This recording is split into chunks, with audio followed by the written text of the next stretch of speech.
여러분 안녕하십니까? 생명존중팀장 김영재입니다. 네, 안녕하세요. 복지정책과 공혜정입니다. 네, 반갑습니다.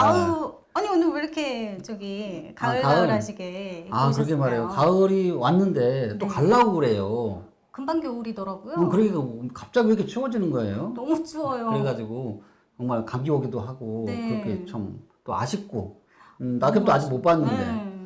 근데 벌써 체감 온도는 너무 한겨울 같이 갑자기 네. 추워지니까 또 이렇게 세월이 가나 하는 생각도 들고 이제 어르신이니까 그러게 조금 말이에요. 더 이제 신경 써주세요. 그러게 말해요. 좀 홍삼 좀 먹어야 할 것 같아요. 네네네. 몸 따숩게. 그렇죠. 몸도 따뜻하게 연료 나게. 네. 오늘은 지난 시간 이어서 생애 주기에 따른 자살 경로, 또 생애 주기에 따른 스트레스라고 할 수 있겠는데요. 지난주에는 40대. 네. 40대 제가 경험을 이제 바라보고 있잖아요. 네, 그렇죠. 곧 40대가 되시는 네. 축하드리고요. 40대는 살아봐야 돼요. 이제 오늘은 50대 자살 경로인데요.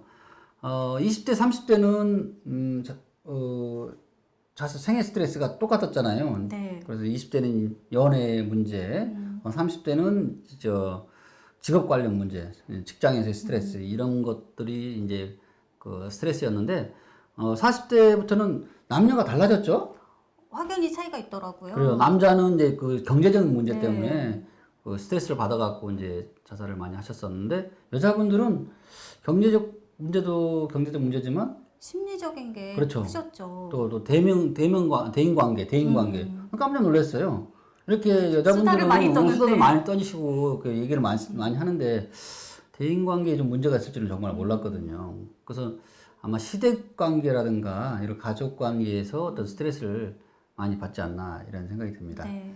자, 그러면 50대는 여성과 남성이 같을까요? 다를까요? 생애 스트레스가. 50대도 다를 것 같아요. 맞아요. 50대 남성과 여성분이 좀 달라진데 그럼 먼저 50대 남성은 어떤 생애 스트레스를 받고 있는지 한번 알아보도록 하겠습니다. 자, 50대 남성. 술로 인해 파괴되는 인생. 술이 문제군요. 저도 술을 그렇게 좋아하는 스타일은 아니지만 그래도 스트레스를 받고 좀 힘든 일이 있으면 아무래도 이 친구를 만나려고 해도 좀 멀리 있다 보니까 혼자 그냥 술 한잔 먹고 하는 경우가 있거든요. 또 요새 이제 직장에서도 함부로 술 먹자는 말을 잘 못하겠어요. 코로나 때문에. 그러기도 하고 또 다들 바쁘잖아요. 또 애 보러 간다고 그러고 그런데 어떻게 술 먹자고 할 수도 없으니까 어떨 때는 이제 혼자 가서 한 잔 먹기도 하긴 하는데 그래서 이제 50대 남성들이 물질 관련 문제 특히 이제 물질이라면 이제 술을 말하는 거거든요. 그래서 중독 문제와 깊은 연관성이 있다고 해요. 그래서 술, 또 도박, 그쵸. 뭔가에 좀 빠지고 싶은 네. 어떤 40, 40대 다 해봤잖아요. 웬만한 것들도 해보고 하는데 약간 또 성과가 있는 경우는 많지 않고 하다 보니까 허무한 것도 없지 않아 있고 또 이제 직장에 다니신 분들은 450, 4050이면 나가야 한다고 그러잖아요. 아이고, 네. 회사에서는 그런 직장에서의 위치에 대한 위험도 위협도 많이 느끼시고 하다 보니까 약간 스트레스를 많이 받으시고 계시는데요. 그래서 물질 남용과 중독에 정신 건강 문제가 이렇게 발생을 하고 이게 술을 많이 먹다 보면 또 아내랑 싸우게 돼요. 그렇죠. 아무래도 좀 흥분 상태가 되시고 그렇죠. 나쁜 생각이 많이 드실 것 같아요. 그렇죠. 술을 많이 먹다 보면 또 냄새가 나요. 냄새가 나죠? 그렇죠. 그러니까 모르는구나. 그래서 이제 좀 더 살아봐요.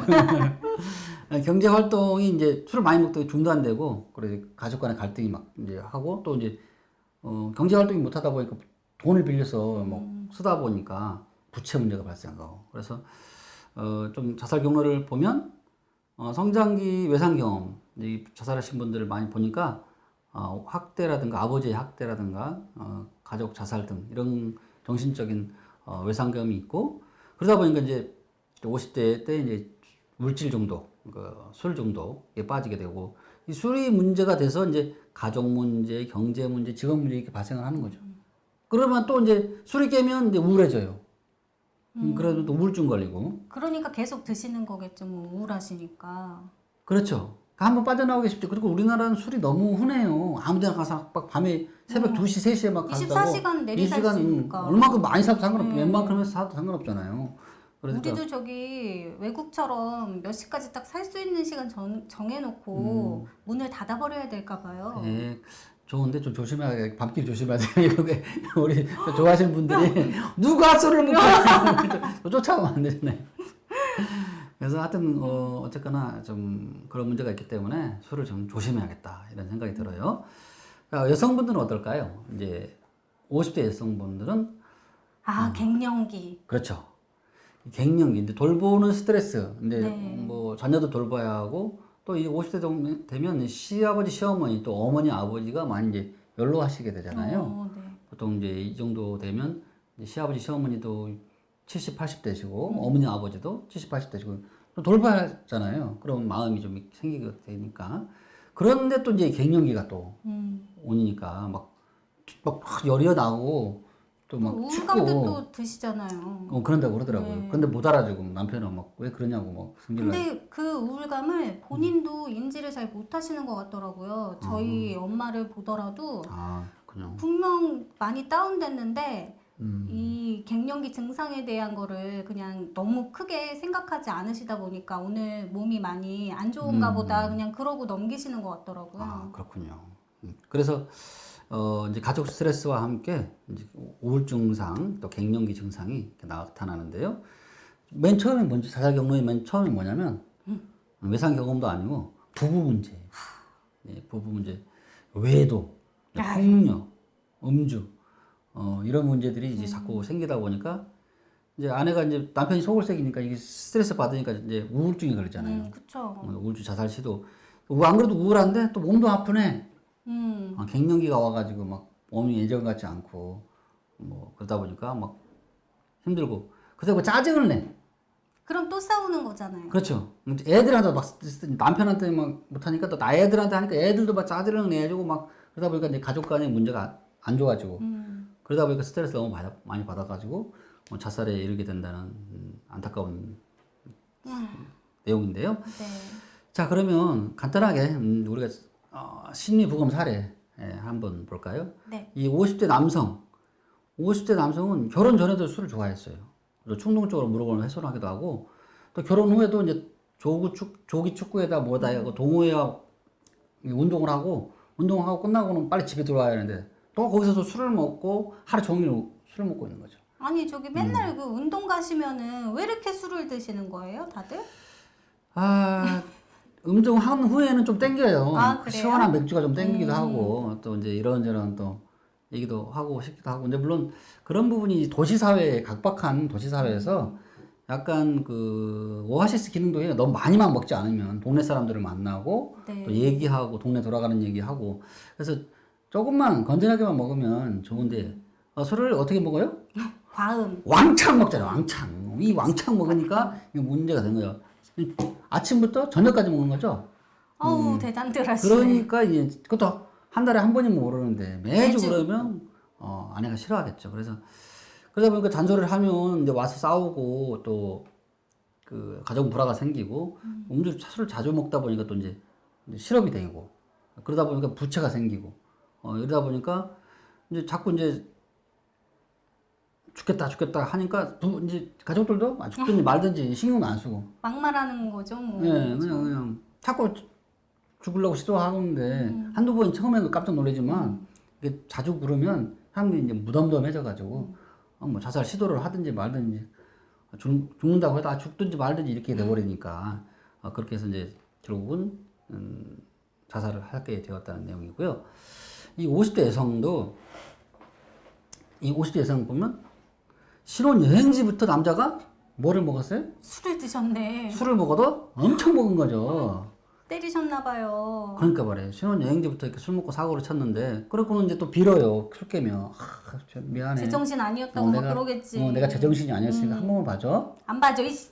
그렇게 나갔어야 하는데, 이분들이 우리 주임처럼 이렇게 착하지를 좀. 못돼야 되는데. 못되지를 못해가지고, 이제 다음부터 안 그러겠지 하고 속아 넘어가가지고, 이렇게, 이게 반복되는 거죠. 그러다 보니까, 이제 남편이 직업이 없고 그냥 본인이 생계를 책임지는데 이 생계를 책임지기도 이게 쉽지 않잖아요. 네. 그리고 그러다 보니까 이제 우울증이 왔고 우울증이 와서 이제 정신과 의원을 갔는데 이게 잘 찾아가셨네 그래도. 그런데 이 정신과 약을 먹었는데 우울증 약을 먹었는데 이게 안 좋다는 그런 소문 이상한 소문들이 많이 있잖아요. 네네. 그래서 이거를 꾸준히 먹어야 하는데 꾸준히 안 먹은 거예요. 먹다 말다 생각나면 먹고 이건 안 되잖아요. 그쵸.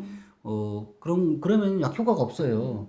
그러다 보니까 또 심해지고 또 자녀들에게 짜증을 내고 그러다 보니까 또 이제 자살 시도를 하고 자살 시도를 해도 처음엔 놀라지만 나중에 또 그러든지 말든지 하다 보니까 이 사람들이 또 이분도 이제 자살을 하게 되었다는 내용인데요. 전반적으로 보면 전 사례도 그러지만 이제 술이 그 여자분들은 그 남편만 좀 잘해주면 이렇게 크게 뭐 우울증이 와도 이길 수 있는데 가족들이 이렇게 똘똘 그렇죠, 뭉치면 좀 그렇죠. 되잖아요. 어려운 시기가 있으니까. 근데 이 술이 먼저 그 중요한 역할을 하고 있는 거예요. 그래서 자살 예방 대책 보면 이제 알코올 문제는 이 우울증과 상호작용을 통해서 자살 가능성이 100배가 높아진다네요. 그러니까 술 굉장히 위험합니다. 그래서 여러분들 우울증 하는데 우울증이 어디서 오느냐? 술로부터 와요. 대부분이. 그러니까 술을 굉장히 조심을 해야 한다. 술을 물론 우리가 또 이 알코올 문제 가신 분들은 매일 먹어요, 매일. 아, 그쵸. 그거 문제입니다. 없으면은 막 못 하시잖아요. 뭐 일상생활이 그러니까요. 불가능하시잖아요. 근데 이게 이제 안 바뀔 것 같아도 바꿀 수는 있어요. 우리가 금연 문제, 남자들이 열이면 8명 담배를 피웠잖아요. 네. 근데 우리가 금연 정책을 계속 하니까 요새 담배 피우는 남자 많이 봤어요? 남편 주변은 저희 남편도 안 피고 저도 안 피거든요. 예전에는 막 이 건물 안에서도 막 피고 그렇죠, 그러셨잖아요. 근데 지금은 깨끗하게 잘 그러니까요. 모두 그 많던 그 흡연자 남자분들이 요새는 많이 줄었어요. 그래서 요새는 10명 중에 한 4명 그래서 이렇게 금연 문제도 이렇게 해결했던 것처럼 우리가 알코올 이게 술 문제다. 좀 조심하자. 좀 줄이자. 이런 그 사회적 분위기가 만들어진다면 술도 좀 더 줄일 수.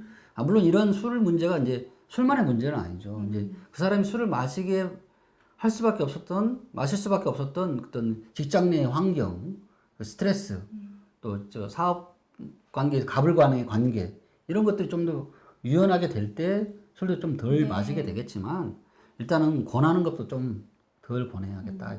특히 이제 그 우울증 환자들은 이런 분들 좀 위험하신 분들은 술 권하면 안 되죠. 그럼 더 막 그렇죠. 좋다고 또. 그렇죠. 술을 보통 먹으면 아니니까 요새는 커피숍도 많으니까 네. 커피 먹고 또 차 마시고 네. 하면서 대화를 하는 여러분들이 되었으면 좋겠습니다. 그래서 우리 노원에는 중독 관리 통합 지원센터가 있어요. 네. 그래서 이제 청소년들의 그 게임 중독, 게임 중독도 관리하세요? 그렇죠. 이런 것도 이제 상담해주고 또 알코올 중독도 많은 도움을 주고 있으니까 정말 내가 말씀드린 것처럼 우울증에 빠지고 술에 빠진 사람은 스스로 구해낼 수가 없습니다. 물에 빠진 사람하고 똑같아요. 누군가 던져줘야 돼. 로프를 던져주든지 막대기를 던져주든지 이렇게 던져줘야지 술병을 던져주지 말고. 그래서 이런 분들 꼭 중독 통합 관리 지원센터를 한번 이용해 보시기 바랍니다. 그리고 이제 여성분들은 신체 질환과 함께 갱년기 증상이 오기 때문에 그 이제 사례를 보면 자살이 임박할수록 1차 의료기관 의원들을 많이 간대요. 진짜요? 불안해지고 막 그러다 보니까 소화도 안 되고 몸에 잠도 문제가 생기니까. 네, 그렇죠. 잠도 안 오고 막 그렇게 가지고 이제 병원을 자주 가는 거죠. 그러니까 그런 횟수가 늘어난다는 거예요. 그래서 일본이라도 여러 선진국에서는 이런 의원과 연계를 해서 그 의사분들이 딱 보고 이번 약간 우울하시구나. 약간 좀 심리적인 문제다 이거는. 위험하신 문제다. 그러면 이제 우울증 검사를 해가지고 적절한 기관과 연계를 정신건강중진센터라든가 이런 거 연결을 해가지고 그 적절한 치료를 받도록 하고 있거든요. 그래서 우리 서울시와 노원구도 이 비슷한 일을 해요. 그래서 생명이음 청진기 사업이라고 해가지고 우리가 이제 관내 우리 의원과 내과라든가 이런 소아과 뭐 이런 의원과 연계를 해가지고 거기서 이제 진찰을 받으시다가 그 의사 선생님이 이분 조금 우울해 보이시고 힘들어 보이신다 그러면 적어서 이제 주시나요? 검사를 하신 다음에 어느 점수가 높다. 그러면 이제 우리 보건소로 이제 연계를 해가지고 관리할 수 있도록 도움을 줄 수 있도록 하고 있습니다. 훌륭한 일 많이 하시네요. 그렇죠. 홀만이 많이 하죠. 예, 예. 사람 살리는 일이니까. 예. 자, 이렇게 해서 오늘은 50대 자살 예방 대책, 또 50대 자살 경로, 50대가 가지는 생애 스트레스에 대해서 알아보았는데요. 정말 술을 조심해야겠다. 네. 오늘의 저도 느꼈습니다. 그래서 우리는 이틀에 한 번씩만 먹읍시다. 3일에 한 번. 3일에 한 번? 네. 그래요. 3일에 한 번씩만 먹고 소주는 한 병 이하로 드시는 네. 여러분들 되셨으면 좋겠습니다. 자, 오늘도 참여해 주셔서 감사드리고요. 다음에는 60대에 대해서 알아보는 시간을 갖도록 하겠습니다. 감사합니다. 감사합니다.